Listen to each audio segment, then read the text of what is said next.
Hi guys, it's Sam for Digital Meat, and today I want to talk about the motion tracker in Cinema 4D R17. Now, before I start,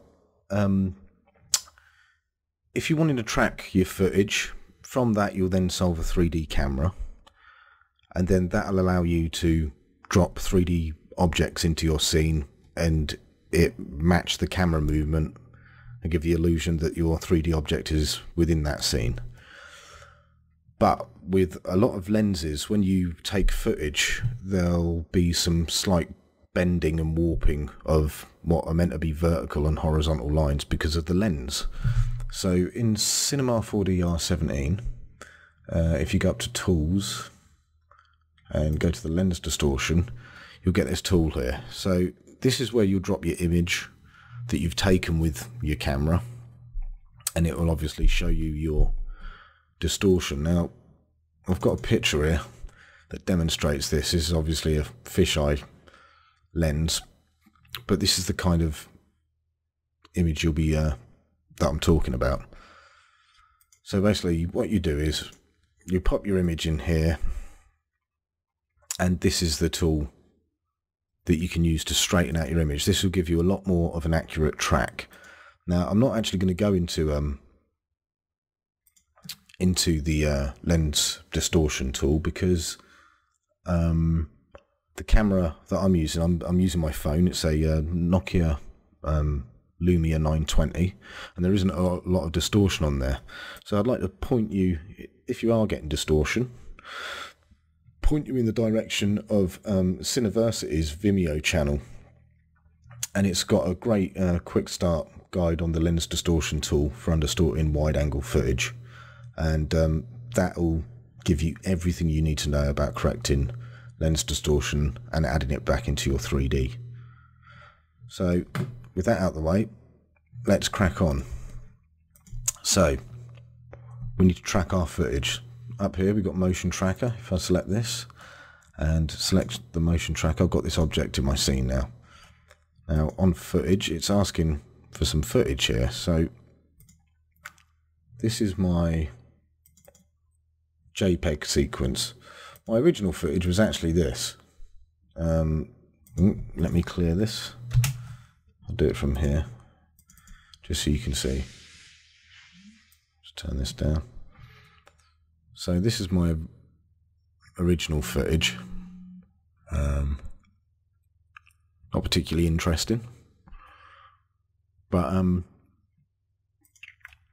Cinema 4D doesn't particularly like you to drop video files in here. It is an MP4 and it will play, it's just not very quick. So what I did was I dropped this piece of footage into Premiere Pro. You can use After Effects or any other piece of software that you use, and I exported it as a JPEG sequence because Cinema 4D definitely prefers that to a video file.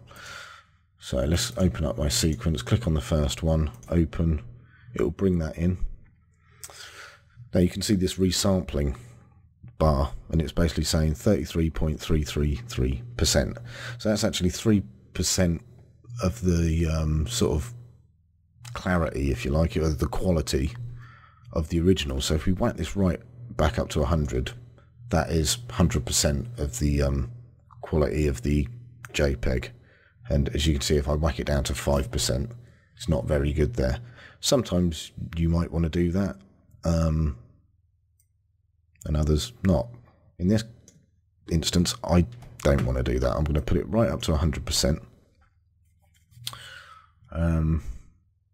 Also, something to keep in mind, I know my footage is 24 frames a second, so I'm going to go all the way to my project settings, and as you can see, its FPS is 30 frames a second. So I'm going to set that to 24. And in my render settings, if we go to render settings, it's 1920 by 1080. I haven't put that in. What happens is, in the motion tracker, when you drop your footage in, it detects the resolution of it, but again, it doesn't detect the frame rate. It doesn't change the render's frame rate, so I'm going to change that to 24 because I know that's what my footage is. So now we're all set there, we can get on with the tracking. Okay, so what I was talking about before about the lens correction, you can actually save that as a profile once you've sorted that, and you can drop that file here. In my case, I don't need to do that. Again, you can look at the video that I talked about earlier on Cineversity's Vimeo page. I think that's everything we need to worry about on this tab. Next tab is 2D tracking. So, number of tracks, 300.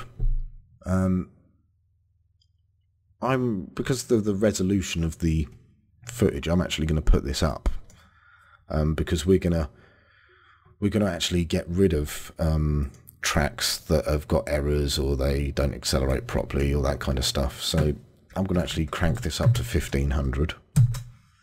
That should be enough. Minimum spacing. This is just the spacing between the tracking points, so you can say how close. In fact, let's have a look. I don't know what that's in pixels, maybe. This setting defines minimum distance in pixels the tracks should have to neighbouring tracks. So 19 pixels there is the minimum distance. And just round that off to 20. So you can actually manually track. And there's some options here as well. Default pattern size, blah, blah, blah. We don't need to worry about these two at the moment, so I'm just going to stay on automatic tracking here. And then we've got the auto track button, so this will basically track through the footage and create tracks based on points that it can track. So what I'm going to do is I'm going to go back to the motion tracker, 2D tracking tab. I'm going to move my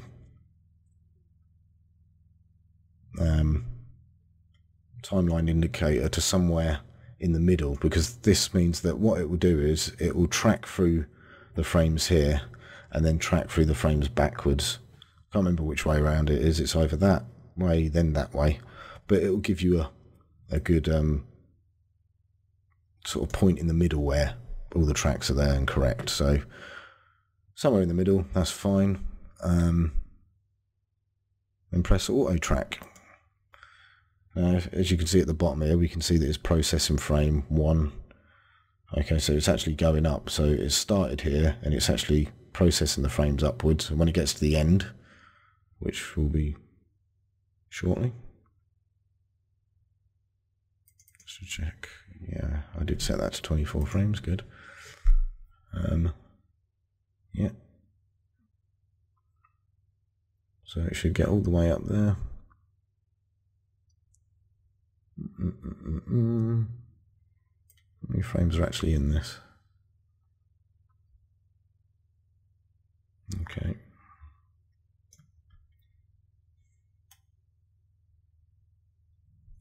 Sorry for the wait here, guys. There we go. It's processing frames, so it's creating a load of tracks on points of interest. Probably the corners of here would be a good place to put tracks. And when you auto track, Cinema automatically sort of identifies these points. And it will then try and track those points of interest as the footage moves throughout. So we ain't got long now. A few more frames here. I could have probably done with making the footage a little bit shorter really, but there we go. So now it's actually processed the frames. It then goes back over them just to check. Sort of like another pass really.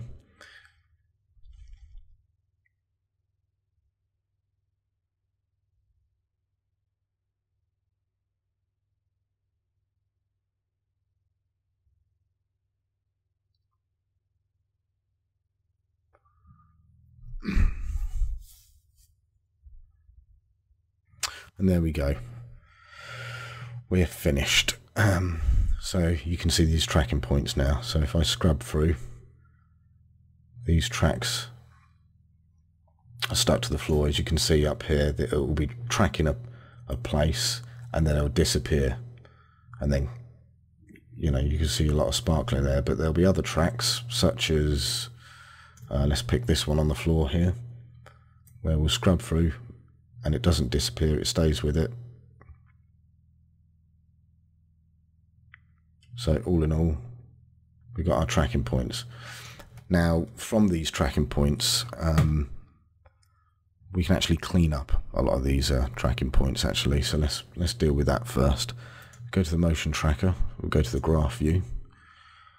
And this is, I think this is also new in R17 as well. This is basically, it gives you a, I'm just going to hit H to frame everything. And you can actually stretch these out. And as you can see here, there's a load of red in here. Red is a bad track, green is good. So really what we want to do is eliminate the red. I actually prefer to work in this view up here. If we go up here, you can click this and you've got like this sort of graph view, and let's just do this. If we click on this error threshold here, you can see that it puts a red line on our graph, and it basically eliminates any points that lie above this threshold, and we can actually lower this. So if we lower it to 14, actually I might just put it up to 15, it crushes down a lot of the errors that we were having. So let's just get rid of the graph a minute. You can see there's a lot less tracking points now.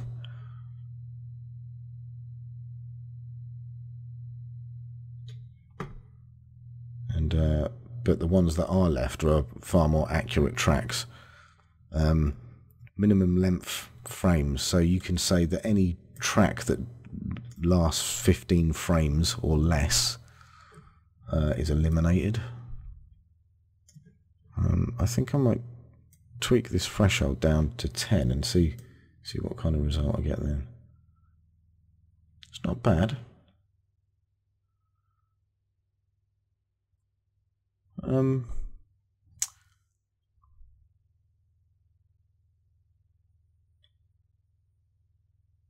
Yeah, alright, I think I'll leave it at 10. And yeah, I'll leave it at that. Okay, so we go to reconstruction now. Basically what happens here is the way that Cinema 4D solves the camera, it looks at the relationship between points. So here you can see this point in relation to this point here and how it rotates around it, and then it takes this relationship and looks at all the other points, basically all their relationships to each other, and it works out the parallax that's happening between them, and based on that information, that's how it solves the camera. So if we go back to the beginning, reconstruction, full 3D construction, the focal length. Now I don't know it, but I'm going to assume it's constant, and I don't know what the sensor size is either. Known, constant, unknown, but constant, unknown. I don't even know if the focal length is. So I'm just going to click on unknown actually and see what result we get. So let's run the 3D solver. So as you can see at the bottom now, it says running 3D solver. And this probably going to take a couple of minutes. So what I might do is sort of pause it here for you and then come back to you in a sec. Okay, so we're back, and it's solved the camera. Let me just get back in here. So this is what our scene looks like. Why can't I?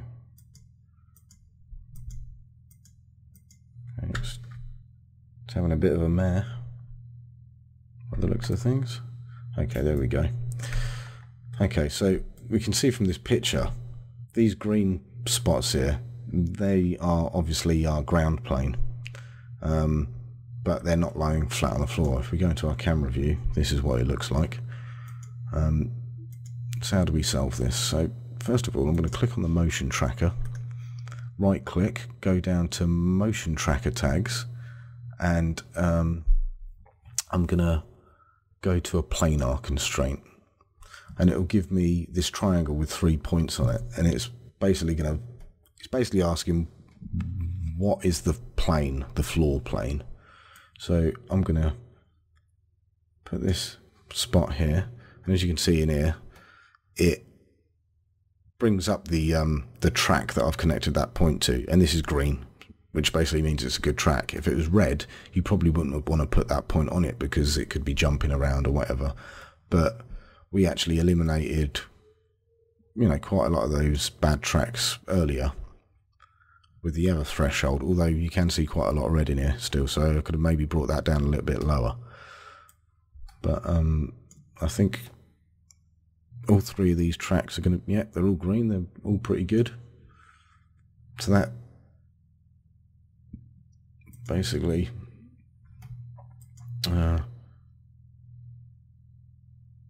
features define plane, that's correct.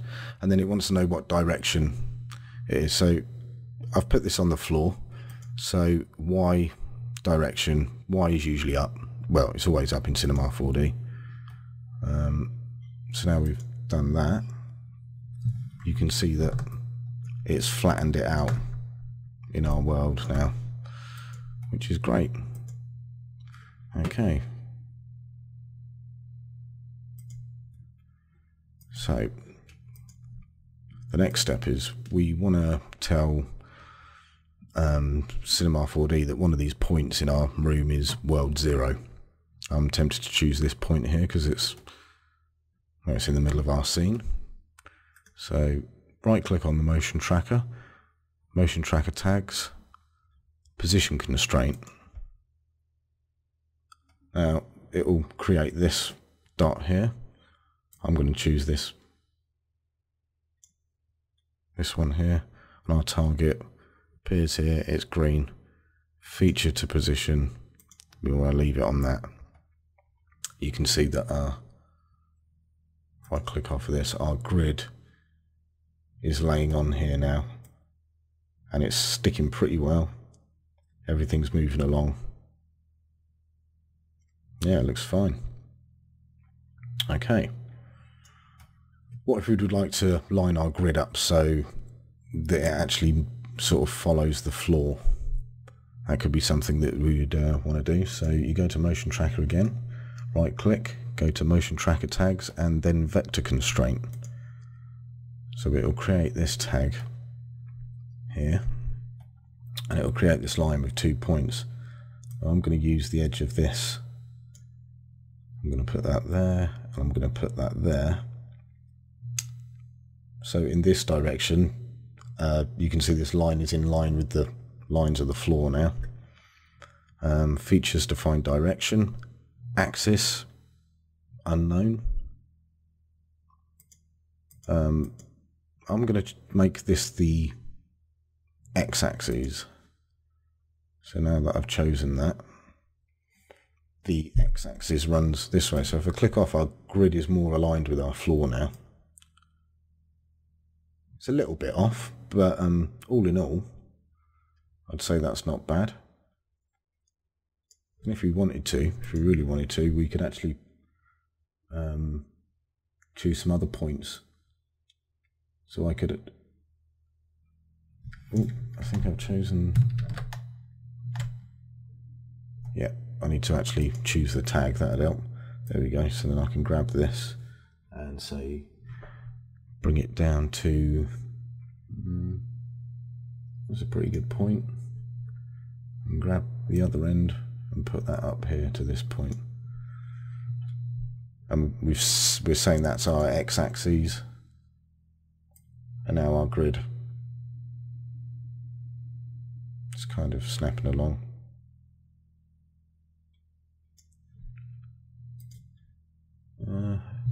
I thought I detected a little bit of sliding there actually. So what I'm going to do is, I think I'm going to leave it where it was.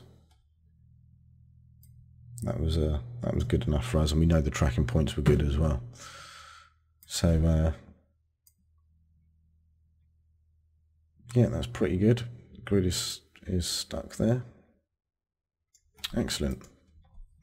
Okay, now what? If we render this, obviously,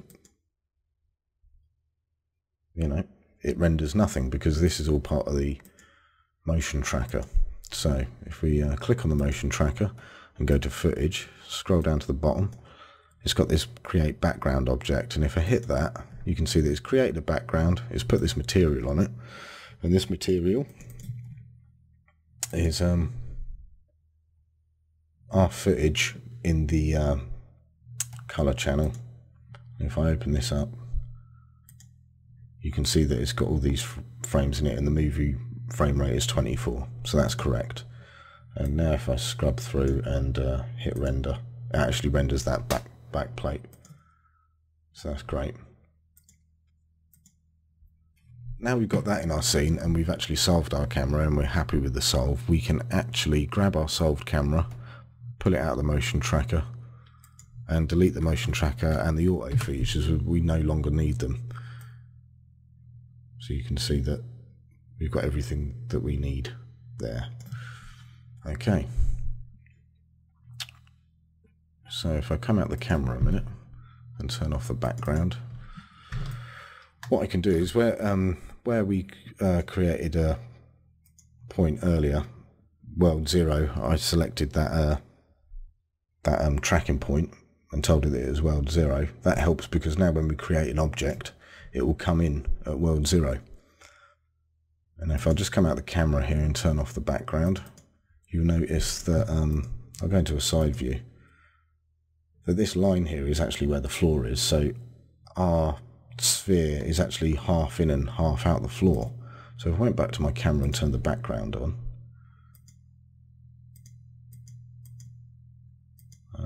oh, it's probably this view we need, isn't it? And then scrubbed through, it actually looked like our ball is slipping over the surface because it's not actually at 0. So again, if I come out of this view, let's go to frame default, there we go, oh, idiot, there we go, go into this view, select our sphere. We know the radius is 100 centimeters, and the radius is obviously half the total width of a sphere. So you can go to coordinates and type the same in here, 100 centimeters, and it will sit it directly on the floor. So now when we go back to our solved camera, you don't want to be moving it up and down because it's actually on the... Oh, if we had some kind of shifting somewhere, there we go, that's better. So yeah, so now this is sat on the floor. When we scrub through now, it actually appears like it's just sat on the floor there, and everything's fine. So now we render that. This obviously doesn't look like it's in the scene because it's not been lit correctly. It's not been lit the same way that this room was lit when the footage was taken. So how can we approximate this? Well, we can set up lights. So up here I know there's a window here, and off screen here there's another window in this direction. So I could set up lights there, area lights, to simulate the light spilling through the windows. But what I did is I created, if I just go to, I created a 360 image. It's pretty rough, and you can see some, you know, I used the autocorrect, the content aware fill in Photoshop, and you can see these lines here, but for the purposes of lighting our scene, this is absolutely fine. I actually used an app on my phone called PhotoSynth by Microsoft. It's actually discontinued now, the actual phone app, but you can actually go on PhotoSynth's website and you can actually stitch photos together there. There's also many other applications that do the same thing. So if you can take photos of your room, that would give you a much sort of accurate lighting, much more accurate lighting than, well, maybe not much more than setting up lights, but it's definitely time saving. So what I'm going to do is I'm going to create a material, open it up, I'm going to call this sky. I'm going to turn off my colour and reflectance channels and then activate the luminance channel, and it's inside this that I'm going to dump my 360 image. Now I'm just going to turn off this background for a moment and come out of my camera, and I'm going to create a sky object, and I'm going to dump this on my sky object. Boom. Obviously the resolution of the 360 in the editor isn't very good, so I'm going to go to the material editor, drop down the default and choose 2048 by 2048. I think you can even choose bigger than that. I don't think it's needed though. I'm going to go back into my camera view, and I'm actually going to rotate my sky. So I know from personal experience that let's have a look. Okay, so that's actually going to match that window's over here, which is about where that is. That'll do for now.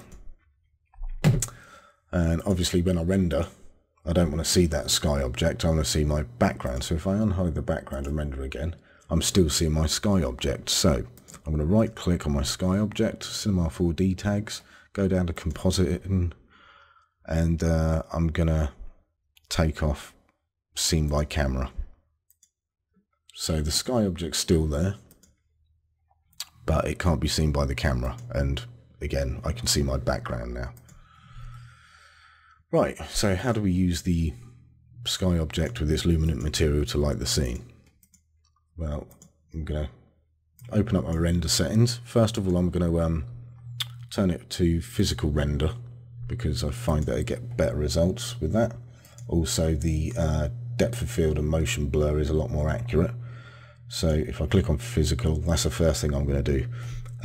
As the camera moves, it will, you can actually see in the footage actually, if you have a look at this, that, you know, when it moves faster there's some slight motion blur, and we want that to be on our 3D object as well.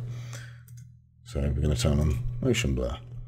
For the settings, I'm going to leave it adaptive and put it to automatic. So basically what this does is where it needs to do more it will do, and where it needs to do less it will do that. This shading error threshold I'm going to whack down to 15%. That should be enough. I am going to put some ambient occlusion in the scene, and I find that this setting here isn't quite enough, so I'm going to whack that up to 4. Let's go to save and make sure I ain't going to save out anything. No, it's not. And the output is this big. Just so I can fit it on the screen and it be quick, I'm going to lock the ratio of this, but drop this down to 800, so it'll take less time. Yep, that seems all good. Yeah, obviously it's going to be moving footage, so the filter for the anti-aliasing, aliasing even, I'm going to put to animation. Okay, I think that should do us. Now when I render, not a lot happens because I haven't added global illumination. So go back to render settings, go to effect, hit global illumination.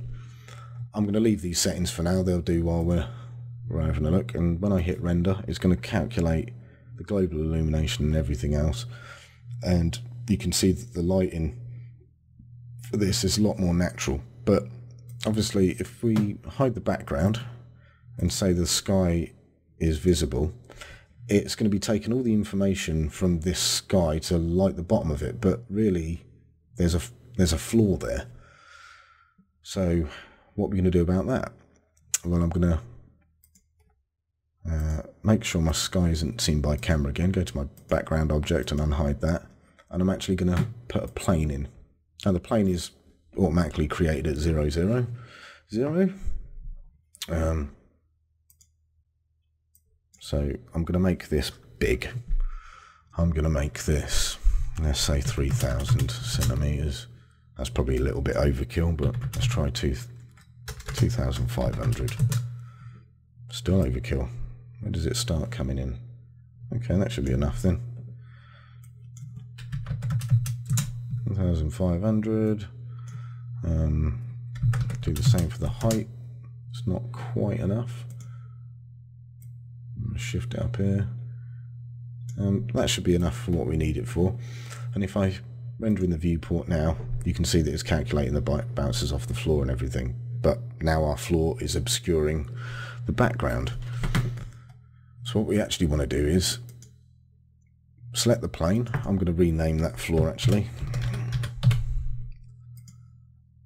I'm going to right click on this, Cinema 4D tags, compositing tag, and in the compositing tag you've got compositing for background, because this is what we want to see behind it.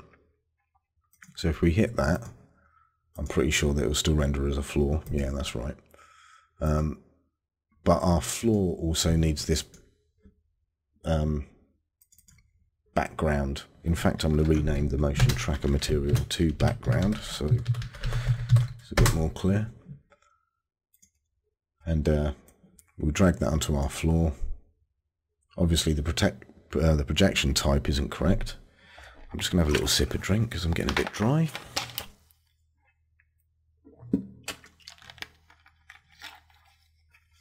Lovely.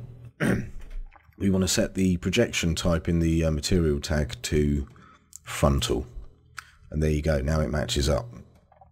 If I go back to the tag and tick off this compositing for background, just so I can show you what it would look like normally, you can see a huge line at the edge there, and obviously it breaks the illusion. But if I tick that on and render, it blends in with the background.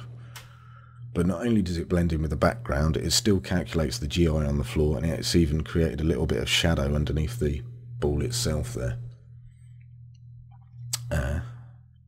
So, next step, let's add some ambient occlusion. If we go to our render settings, Effect, Ambient Occlusion, and we'll just leave those settings as they are now, just take a little render. You can see there's a little bit more occlusion going on the floor there. In fact, let's start rendering these out to the picture viewer, and then we can compare them to each other. So that's with ambient occlusion, and this one's without. So if I flip between them now, you can see that that one's definitely a lot darker on the floor. Maybe a little too dark, but we could easily combat that by going back to our render settings, going to the ambient occlusion tab, turning it on, and reining in the white a little bit, pushing the white into sort of like the black zone up there. Let's render that out again. So let's get rid of that middle one. Right click on that and remove image. Yes, I want to remove it. So there we go. A little bit lighter, a little bit more subtle. So we'll keep it as that for the time being. Right, let's create another material. Call it a sphere. I'm just going to colour it red. That'll do. Yeah, it's deeply saturated. The colour, we can move it up a little bit so it's a bit more vibrant. Go to the reflections channel. You'll see that this got this wide specular on it. The default specular, you know, it can simulate, you know, if something's got a wide specular because of roughness or whatever, it's good way of simulating that fast. I'm going to remove it. I prefer to, I think you get a lot more of a realistic result if you use actual reflection. So I've chosen my reflection here. Obviously it looks like a perfect mirror at the moment. If you go down to layer of Fresnel, a dielectric, right, the difference between these is a dielectric is something like water or plastic, a non-metal pretty much, and a conductor will be a metal. Not strictly always the case, but then that's a good rule of thumb. And we'll give it the index of refraction of water. That'll be fine. And then we can whack this on our object, give it a render. Because it's a reflective material now, even though the sky isn't visible to camera, because if it was, we wouldn't see our lovely backplate here, it's still visible to all this other stuff: rays, GI, transparency, refraction, and reflection. That's the important one in the case of this material, because it's reflecting our sky material, which helps ground the object in the room. And I'd say that that don't look half bad. I mean, if we scooch forward a bit and render again, that's not half bad. I'd say that's pretty good.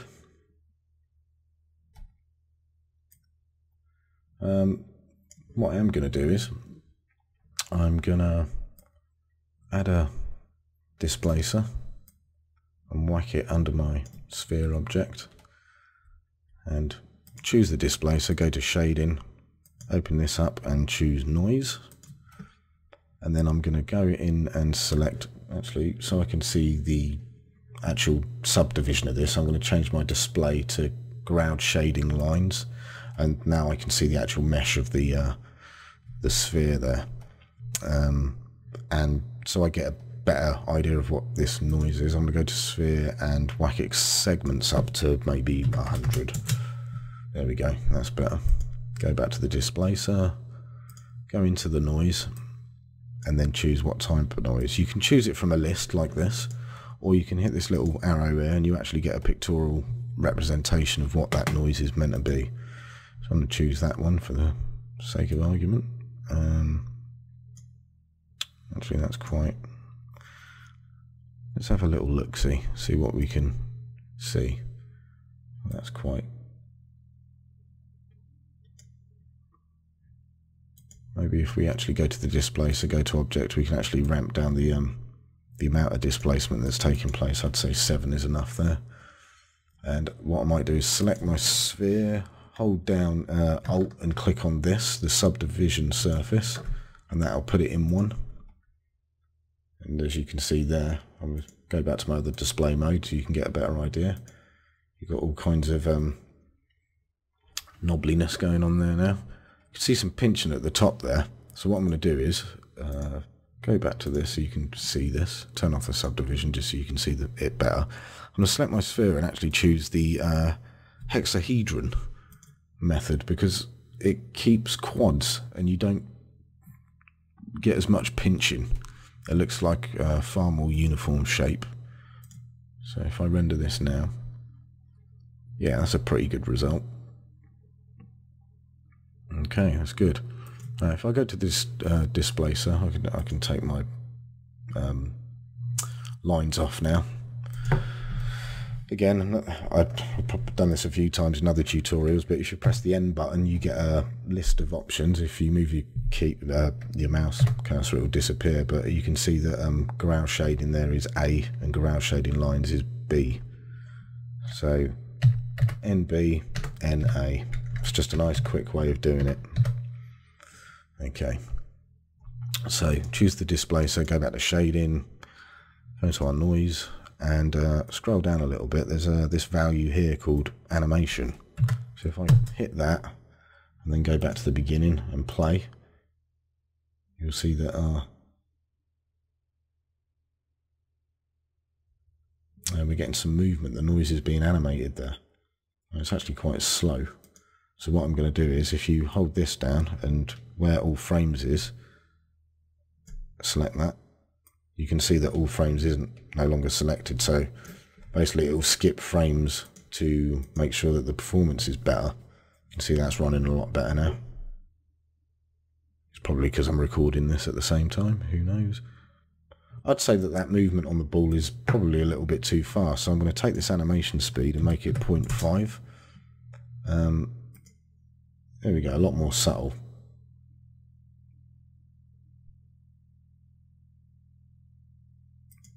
So there you have it. And in places where you can't really see it here, I think that with motion blur, if you go to the physical bit in the render settings, got it turned on, but it doesn't look like it's doing much here. Someone can correct me if I'm wrong, but I'm pretty sure when you render to the viewport, it doesn't actually show motion blur. I may be wrong there, but I think it does in the picture viewer. So we just render it there.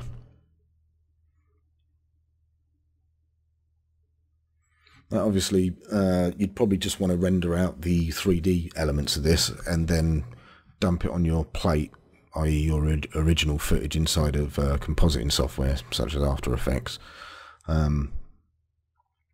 So that'd be the way to go about that. But I'd say we were getting a pretty good result there. That's not bad at all. Now, I actually went through this once before I started the tutorial, and actually made a video. This is the final render of it. I think you'll agree that's not bad at all. It's tracking well. It's sticking to the floor. You know, for all intents and purposes, it looks like it's there in the scene. I think one thing I did do actually, which is worth mentioning, I didn't think that the sky object was actually pushing enough light to this object in the room. So I think I actually went to the sky object, went to the illumination, and the generate GI tab, I think I whacked up to 125%. So it just pushed a little bit more GI into the room. Yeah. But that's pretty much all I did. But yeah, that's how the motion tracking works, and that's how you can composite stuff into 3D elements into footage. Like I said, you'd want to composite it later. You wouldn't typically want to render out of Cinema 4D like this. But yeah, there you go, guys. Don't forget to visit the website at digitalmeat.uk. And keep up to date on new tutorials coming out by following me on facebook.com/digitalmeat3D. So I guess that's it. Bye.